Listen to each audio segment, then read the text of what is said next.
नमस्कार दोस्तों, जय श्री महाकाल। तो दोस्तों, आज का जो हमारा टॉपिक होने वाला है वो बड़ा ही इंटरेस्टिंग होने वाला है और थोड़ा सा मज़ेदार भी होने वाला है, क्योंकि आज हम जो स्टार्ट करने वाले हैं अलजेब्रिक पोर्शन। मतलब हमारे जो वैदिक मैथ्स है, जो रियलिटी में जो बना था वो बना था अलजेब्रिक एक्सप्रेशन के लिए, लेकिन हम जो आज का जो वैदिक मैथ्स पढ़ते हैं वो था हमारा एडवांस। मतलब हमने जो पिछले जो वीडियो पढ़े हैं वो था हमारा एडवांस वैदिक मैथ्स का नहीं। नमस्कार दोस्तों, जय श्री महाकाल। तो दोस्तों, आज का जो हमारा टॉपिक होने वाला है वो बड़ा ही इंटरेस्टिंग होने वाला है, क्योंकि जो आज हमारा जो टॉपिक है वो है अलजेब्रिक एक्सपेंशन से रिलेटेड, मतलब बीजगणितीय प्रसार से रिलेटेड। आज के हम इस टॉपिक में पढ़ने वाले हैं कि आप किस प्रकार से जो आपका क्वाड्रेटिक पॉलिनोमियल है वहाँ से आप आपके फैक्टर फाइंड कर सकते हो।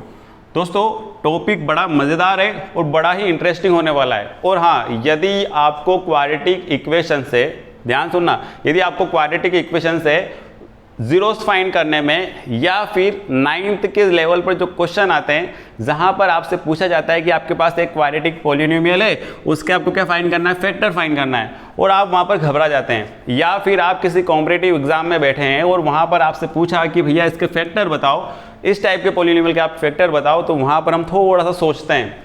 तो दोस्तों, यदि आप इस वीडियो में अंत तक बने रहते हैं तो आज आपके क्वाड्रेटिक पॉलिनोमियल से रिलेटेड सारे के सारे टॉपिक क्या होने वाले हैं, क्लियर होने वाले हैं। और वैदिक ट्रिक से आप उसको स्पीड में करेंगे। हम ज़्यादा डिटेल में हम क्वेश्चन पे ध्यान नहीं देंगे, हम ध्यान ये देंगे कि हमारे फैक्टर किस प्रकार से वैदिक ट्रिक से जल्दी आ सकते हैं। तो दोस्तों, सबसे पहले हम बेसिक से स्टार्ट करते हैं। सिंपल सा है कि क्वाड्रेटिक पॉलिनोमियल क्या होता है। तो क्वाड्रेटिक जो पॉलिनोमियल होता है उसका मीनिंग ये होता है कि वहाँ पर x की हाईएस्ट पावर कितनी होती है दोस्तों, 2 होती है। कितनी होती है, 2। लीनियर में 1, क्यूबिक में कितनी होती है, 3 होती है। हाँ, मतलब रेखिक में 1 और त्रिघात में कितनी होती है, 3 होती है। हम ज़्यादा डिटेल में ना जाते हो, हमको केवल इतना ध्यान रखना है कि हमारा जो क्वाड्रेटिक पॉलिनोमियल जो जनरल फॉर्म होता है वो होता है x² + bx + c। मतलब, और हाँ, यदि मैं इसमें इक्वल अगर 0 लगा देता हूं तो ये हमारी क्वाड्रेटिक इक्वेशन होती है। कई सारे बच्चों को कंफ्यूजन होता है कि भैया क्वाड्रेटिक इक्वेशन अलग है और क्वाड्रेटिक पॉलिनोमियल अलग है। तो पॉलिनोमियल में भैया इक्वल 0 नहीं होता है, मतलब उसमें इक्वल का साइन नहीं होता है, और जहां पर इक्वल का साइन लग जाता है उसको हम कॉल करते हैं इक्वेशन। इसलिए हम इसको क्या कॉल करते हैं, क्वाड्रेटिक इक्वेशन। लेकिन हम इस पर नहीं जाएंगे, क्योंकि हम यदि क्वाड्रेटिक इक्वेशन पे जाएंगे तो हमको जीरोस फाइंड करना होंगे। मैं आपको इस वीडियो में बताऊंगा जरूर कि हम जीरोस कैसे फाइंड करते हैं, लेकिन हम उसमें भी नहीं जाने वाले। हमको केवल फैक्टर फाइंड करना है कि किस प्रकार से हम जल्दी से 2 फैक्टर या 3 फैक्टर, जितने भी फैक्टर बनते हैं उसको बना सकते हैं।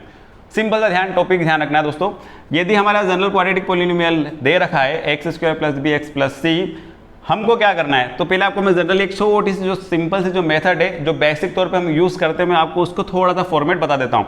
क्या है दोस्तों, तो देखो, सबसे पहले जो x² लिखा है उसका लास्ट वाले टर्म से क्या करते हैं, मल्टीप्लाई। मतलब जब भी हम क्वाड्रेटिक इक्वेशन को सब सोल्व करते हैं तो पहला जो हमारा काम होता है वो ये होता है कि हमारा जो फर्स्ट वाला जो टर्म होती है, मतलब x² वाली टर्म, उसका हम लास्ट वाले टर्म से क्या करते हैं, मल्टीप्लाई करते हैं। तो देखो, x² का मैं 6 से मल्टीप्लाई कर रहा हूँ, कितना आ रहा है मेरे पास, 6x²। फिर क्या करना है, फिर हमको मिडिल वाली टर्म को 2 पार्टों में डिवाइड करना होता है। मिडिल वाली टर्म क्या है हमारे पास, 5x, इसको 2 पार्टों में डिवाइड करो। कैसे 2 पार्टों में डिवाइड करना है, तो ऐसे 2 पार्टों में डिवाइड करना है कि जिसका हम प्लस करें, क्या करें, जिसको हम प्लस या माइनस करें, मतलब उसका एडिशन करें या सब्ट्रैक्शन करें, हमारे पास मिडिल वाली टर्म बन जाना चाहिए। और यदि हम उन दोनों का मल्टीप्लाई कर दें, उनका गुणा कर देते हैं, तो हमारे पास क्या बन जाना चाहिए, 6x², मतलब जो हमने इनका मल्टीप्लाई करके बनाए। सिंपल सी ट्रिक है दोस्तों। हमको ये देखना है 6 किसकी टेबल में आता है। हमको पता है 6 जो आता है वो किसकी टेबल में आता है, 3 × 2, 3 2 जा कितना होता है, 6, या फिर आप उल्टा कह दो कि 2 3 जा 6, यही एक ही बात है। तो सिंपल सा हमको ध्यान आ गया कि हमको 3 और 2 लेना है। और ये देखो दोस्तों, अगर मैं 3 और 2 को अगर प्लस करता हूँ तो कितना आता है हमारे पास, 5। मतलब दोनों को मैं प्लस भी कर देता हूँ, 3 + 2 कितना हो गया हमारे पास, 5। इसका मीनिंग ये हुआ कि हम 5x को 3x + 2x कर सकते हैं, और दोनों का मल्टीप्लाई भी कितना हो रहा है, 6। यही फॉर्मेट हमको यहाँ पर यूज़ करके, देखो x² लिखा हुआ है, प्लस हमको क्या करना है, 5 को 2 पार्टों में डिवाइड किया, कितना हो गया मेरे पास, 3 + 2x प्लस कितना हो गया हमारे पास, 6। फिर हम आगे बढ़ते तो हम क्या करते हैं, हम x² लिखा हमने, प्लस x का अंदर मल्टीप्लाई करते हैं, कितना हो गया, 3x, प्लस 2 का अंदर मल्टीप्लाई करते हैं, कितना हो गया, 2x, प्लस और कितना हो गया हमारे पास, 6। अगर हम इस पर ध्यान दें तो हमारे पास जब 4 टर्म बनती है, कितनी 1 2 3 4, कितनी टर्म हो गया हमारे पास, 4 टर्म। तो हमको क्या करना है, 2 टर्म के पेयर बनाना है। कितने टर्म के बनाना है, 2 टर्म का आपको एक पूरा पेयर बनाना है, फर्स्ट वाली 2 टर्म्स और लास्ट वाली 2 टर्म का।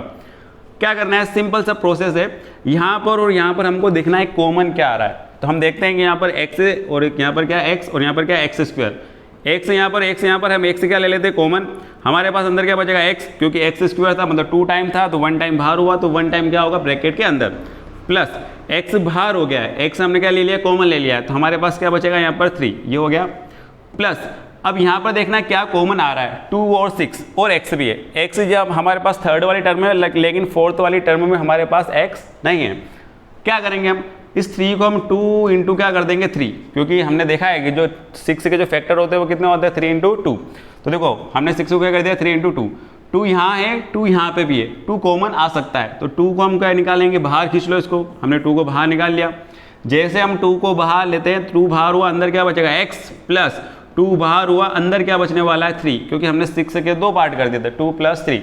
तो देखो दोस्तों अब यहाँ पर x प्लस 3 और यहाँ पर भी x प्लस 3, यदि आप पूरा क्वेश्चन सही कर रहे होंगे तो आपको समझ में आ जाएगा कि यहाँ पर जो आपके दोनों के दोनों ब्रैकेट आने वाले हैं वो एकदम कॉमन आने वाले हैं, मतलब सेम आने वाले हैं, x प्लस 3 और x प्लस 3, तो हमें x प्लस 3 को लेके ले लेंगे कॉमन, तो x प्लस 3 हमारा बाहर, x प्लस 3 बाहर हुआ, अंदर क्या बचेगा x प्लस 3 बाहर हुआ, अंदर क्या बचने वाला है दोस्तों 2। इस प्रकार से हम चौथी या पांचवी स्टेप पर जाकर के हमारे पास क्या आते हैं, 2 फैक्टर आते हैं। इसका मीनिंग ये हुआ कि यदि आपके पास क्वाड्रेटिक पॉलिनोमियल है तो वहाँ पर आपके पास फैक्टर कितने आते हैं, 2 फैक्टर आते हैं, मतलब यदि x की पावर 2 है तो फैक्टर भी कितने बनने वाले हैं 2, और इस प्रकार से 2 ही हमारे पास क्या बनते हैं, उसके जीरोस बनते हैं, मतलब शून्यक बनते हैं, तो हम 2 उसके क्या निकाल सकते हैं, जीरोस भी निकाल सकते हैं।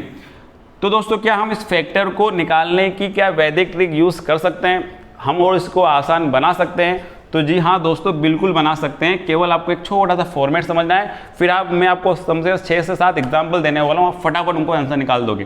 क्या करना है, तो हमको इस लेंदी वाले फॉर्मेट से तो बिल्कुल नहीं चलना है, इतने लंबे प्रोसेस तो बिल्कुल नहीं जाना है।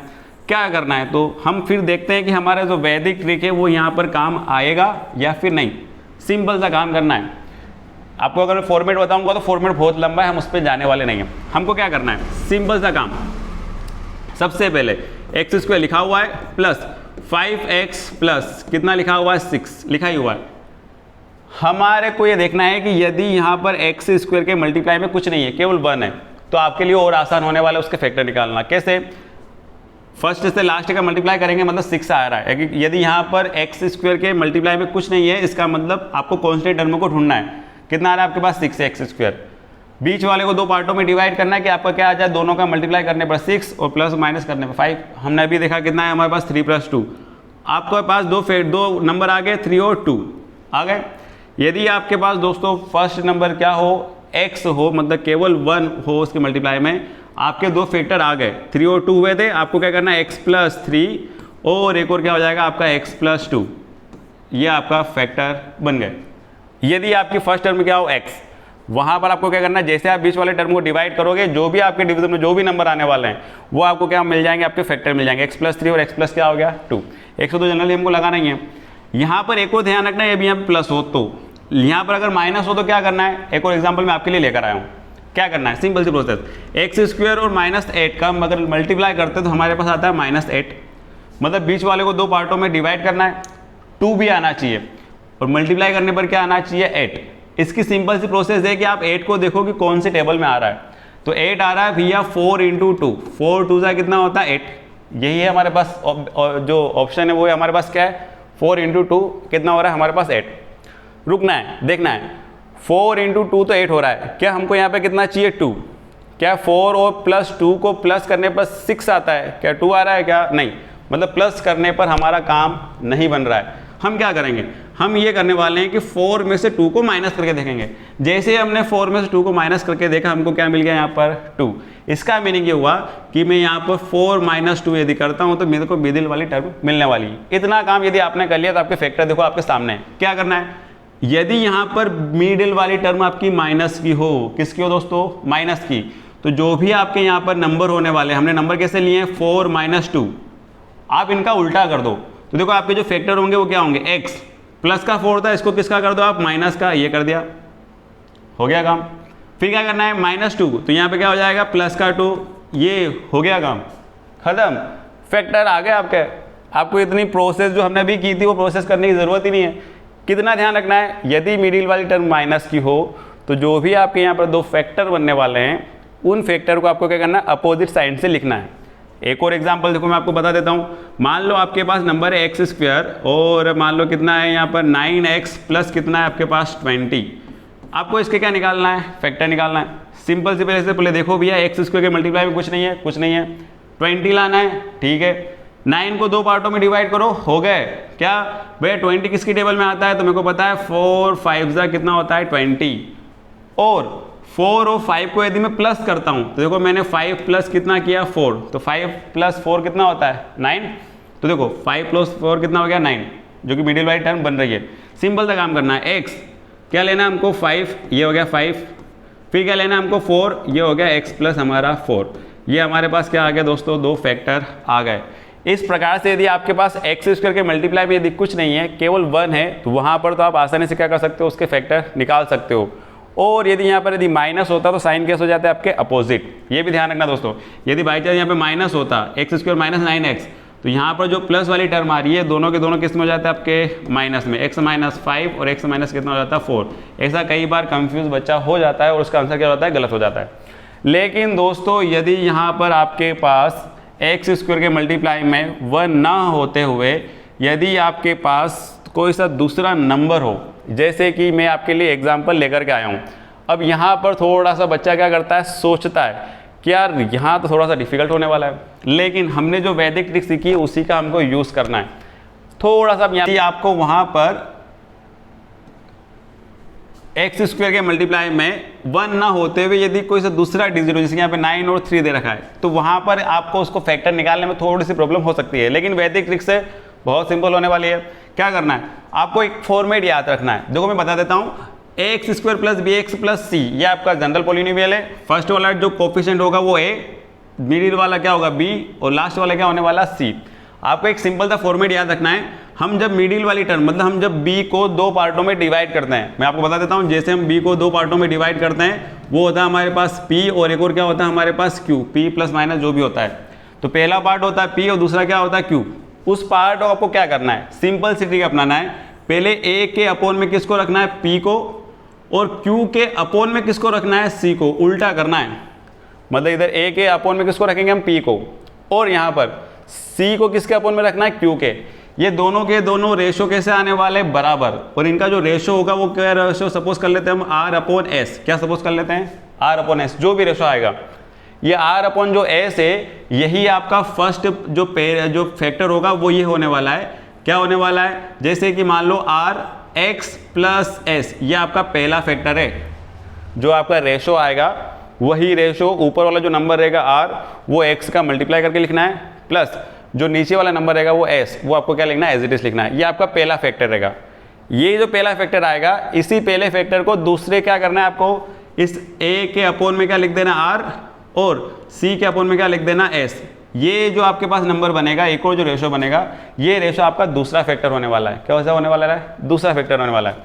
आइए दोस्तों, इसको हम उस फॉर्मेट पे ना जाते हुए हम यहाँ पर क्वेश्चन पे एग्जांपल के थ्रू समझते हैं। क्या करना है, सिंपल सी प्रोसेस यूज करना है। सबसे पहले फर्स्ट से लास्ट का मल्टीप्लाई कर दिया हमने, कर दिया भैया।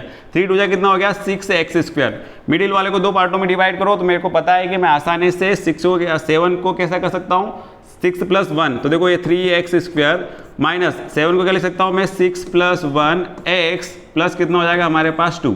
अगर यहाँ पे देखा जाए तो माइनस अंदर जाएगा, दोनों के दोनों कैसे होने वाले हैं, माइनस के होने वाले हैं। तो देखते हैं दोस्तों, मेरा कहना क्या था आपको, a के अपन में क्या करते हैं p, ये हो गया p और क्या हो गया q। ध्यान रखना हमेशा, पहला पार्ट p है, दूसरा क्या होने वाला है q, भूलना नहीं। क्या करना है, a के अपोन में p, देखो 3 के अपोन में मैंने p रख दिया, फिर एक q मतलब 1 के अपोन में क्या रखना है अपने को, c बोले तो कितना हमारे पास यहाँ पर 2, ये रख दिया हमने। यहाँ पर ध्यान रखना, ये माइनस अंदर जाएगा तो ये माइनस का और ये माइनस, दोनों कैसे होने वाले हैं, माइनस के होने वाले हैं। ये चीज़ भूलना नहीं है।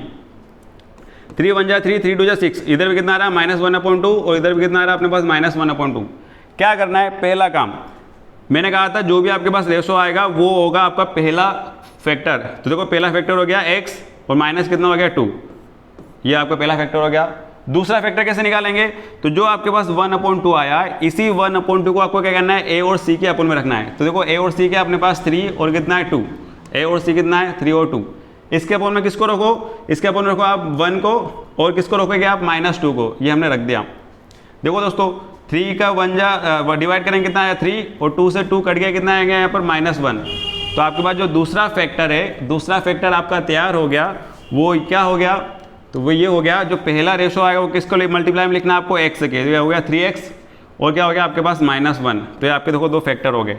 आपको उस लंबी प्रोसेस को करने की ज़रूरत नहीं है, ये मैंने आपको पहला एग्जाम्पल बताया, इसलिए थोड़ा सा आपको ऐसा लग रहा है कि यार इतना बड़ा पड़ रहा है। नहीं, इसको हम जब प्रैक्टिस करेंगे तो और आपके लिए सिंपल होने वाला है। तो ये हो गया आपके इसके 2 फैक्टर। और यदि हम आगे बढ़ते हैं, इसी क्वेश्चन को अगर हम देखें तो यहाँ पर आपको क्या करना है, सिंपल सा काम अपनाना है।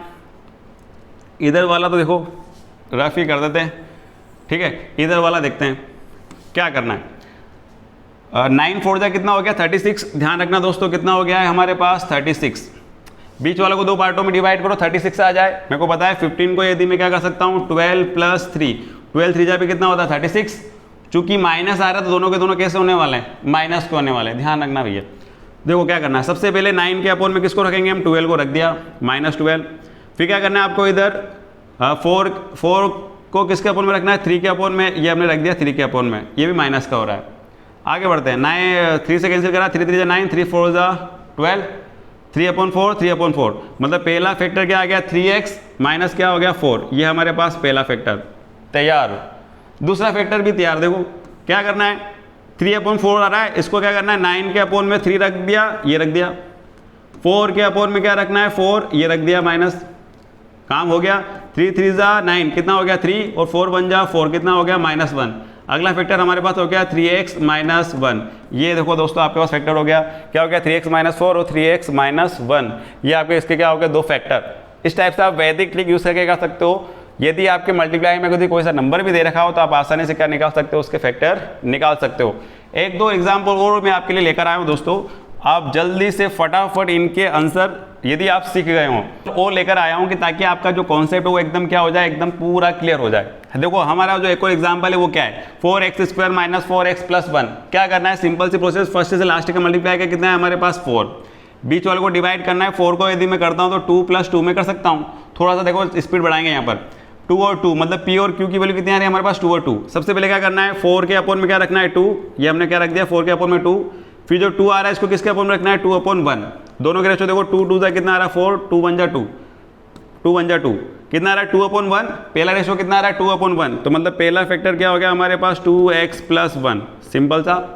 फिर जो 2/1 आ रहा है इसको दोनों के रेशो में रखो, तो देखो 4/2 रखना है और 1 के अपोन में क्या रखना है 1। जैसे मैंने रखा 2 2 जा 4 कितना है 2, एक और फैक्टर क्या हो गया 2, और 1 के अपोन में रखा 1 कितना है हमारे पास 1। लेकिन यहाँ पर ध्यान रखना यदि यहाँ पर माइनस है तो यहाँ पर जो हमारे पास जो अंदर वाले जो साइन आएंगे वो कैसे आएंगे हमारे पास दोनों के दोनों माइनस के, मतलब 2x - 1, और यहाँ पे भी कितना आने वाला हमारे पास 2x - 1। आगे बढ़ते हैं तो देखो दोस्तों 6 से 12 का मल्टीप्लाई करते हैं कितना हो गया हमारे पास 72। थोड़ा सा और आगे बढ़ें, फर्स्ट ऐसे 2 नंबर लाना है जिनका मल्टीप्लाई करें तो कितना आ जाए 72, प्लस और माइनस करें तो कितना आ जाए हमारे पास 1। मेरे को पता है कि 9 - 8 कितना होता है हमारे पास 1, और 9 8 से कितना होता है दोस्तों 72। पहला पार्ट p और q आ गया आपके पास 9 और 8। क्या करना है सबसे पहले 6 के अपोन में किसको रखना है 9 को, मतलब p को, और 8 के अपोन में मतलब -8 के अपोन में किसको रखेंगे -12 को रखा। देखो 3 2 जा कितना आ गया हमारे पास 2 3 जा 6, 3 2 जा 6 और 3 3 जा 9, 3 3 जा 9। मतलब पहला जो रेशो आ रहा है वो कितना आ रहा है 2/3, तो मतलब कितना हो गया 2x + 3। पहला फैक्टर तो आपके पास आ गया। दूसरा फैक्टर निकालना है तो 2 और 3 को यहाँ पे देखो आप क्या करना है, ये तो इसका भी ये आने वाला है 4 2 जा 8 और 4 3 जा 3, 2:3 आने वाला है। 2 और 3 को क्या करना है इनके दोनों के अपोन में रखना है, तो देखो 6 के अपोन में क्या रखना है 2 और -12 के अपोन में क्या रखना है 3। काटा 2 3 जा कितना आ गया 6, ये आ गया 3, और 3 4 जा कितना हो गया 12, कितना हो गया -4। अगला जो फैक्टर है आपका देखो बन गया कितना आ गया 3x और कितना आ गया -4। सिंपल सी प्रोसेस यूज़ करना है और आपका फैक्टर अपने आप आ जाएंगे। और आगे यदि हम बढ़ते हैं तो हमारे पास जो एक और एग्जाम्पल है उसमें थोड़ा सा ध्यान रखना है। 2x² - 5x -3 ये नहीं है, यहाँ पर क्या है +3 है, ठीक है। 2x का 3 से करेंगे कितना आएगा हमारे पास 6। बीच वाले को 2 पार्टों में डिवाइड करना है, कर दिया हमने, कितना आएगा भैया 3 + 2, तो देखो हमारा फैक्टर ही हो गया। देखो 2x 2 के अपोन में किसको रखेंगे अपन 3 को, चूंकि माइनस आ रहा है तो यहाँ पे क्या आएगा माइनस, फिर क्या करना है, 3 किसके अपोन में आएगा, -2 के अपोन में। तो ये देखो -2 के अपोन में कितना आ गया, 3। तो देखो पहला फैक्टर होता है आपके पास हो गया 2x - 3, ये हो गया भैया। आगे बढ़ते हैं, ये 2/3 किस में रखना है, 2 और 3 के अपोन में। तो देखो 2 के अपोन में 2 और 3 के अपोन में क्या रखेंगे, 3। तो देखो दोस्तों 2 के अपोन में 2 कितना आ गया हमारे पास 1x, और 3 के अपोन में 3 -3 है ना, कितना आ रहा है अपने पास -3, तो -3 रखेंगे। 3 से 3 कितना बचेगा, -1, तो ये कितना आ गया हमारे पास -1। तो देखो 2 फैक्टर हो गया हमारे पास, 2x - 3 और x - 1। एक और हमारे पास एग्जाम्पल में लेकर आया हूँ जो कि थोड़ा सा कॉम्प्लिकेटेड है। 4x² + 5√2x माइनस कितना है 3। सिंपल सी प्रोसेस, 4 3 कितना हो गया हमारे पास 12, 5√2 है, इसके 2 ऐसे पार्ट करना है कि हमारे पास कितना आ जाए 12। क्या करना है, सिंपल सी प्रोसेस अपनाना है। यदि मैं इसको 6√2 - 1√2 करता हूँ तो देखो दोस्तों हो गया काम। 6√2 में से यदि 1√2 जाए कितना बचेगा 5√2, और 6 का √2 से मल्टीप्लाई करेंगे कितना आएगा 2, 6 2 जाए कितना हो जाएगा हमारे पास 12। आगे बढ़ते हैं, क्या करना है, सिंपल सी प्रोसेस अपनाना है। सबसे पहले 4 के अपोन में क्या रखेंगे 6√2, और उधर -√2 अपोन किस में रखेंगे अपन 3 में। ये नहीं भी रखेंगे तो भी चलेगा, हमारा पहले रेशो तो यही हो जाएगा। क्या करना है, 4 2 2 4, 2 3 जा कितना आ गया 6, 2 से काटेंगे तो ऊपर √2 बचेगा और नीचे कैंसिल, तो कितना आ जाएगा √2/3। मतलब आपका जो पहला रेशो आने वाला, जो पहला फैक्टर आने वाला वो कितना आना है √2x प्लस कितना हो गया 3। दूसरा भी बन गया, √2 को 4 के अपोन में रखो, तो जैसे हम √2 को 4 के अपोन में रखते हैं तो हमारे पास 4 अपोन कितना आ गया √2, और इधर 3 के अपोन में 3 रखेंगे तो कितना हो जाएगा हमारे पास कैंसिल होकर -1 बचेगा। यहाँ पर इसको हम यदि सोल्व करते हैं तो देखो मैं 4 को क्या कर सकता हूँ, तो मैं 4 को 2 × 2 कर सकता हूँ, एक 2 √2 से कट जाएगा, कितना बचेगा केवल 2 √2। तो देखो 2√2x - 1, ये आपका क्या हो गया भैया दूसरा फैक्टर हो गया। इस प्रकार से दोस्तों आप सिंपल सा उस प्रोसेस को यूज़ करके आप क्या निकाल सकते हो, बड़े से बड़े जो आपके क्वाड्रेटिक पॉलिनोमियल है उसके आप फैक्टर निकाल सकते हो वैदिक ट्रिक से, बिना लॉन्ग वाली मेथड किए। यदि आपको पूरा वीडियो पसंद आया और यदि आपको पूरा कॉन्सेप्ट क्लियर हो गए हों तो मेरे चैनल को लाइक शेयर सब्सक्राइब जरूर करें और बने रहिए नेक्स्ट वर्चुअल कोचिंग क्लासेस के साथ। मिलते हैं हम नेक्स्ट वीडियो में। जय हिंद दोस्तों।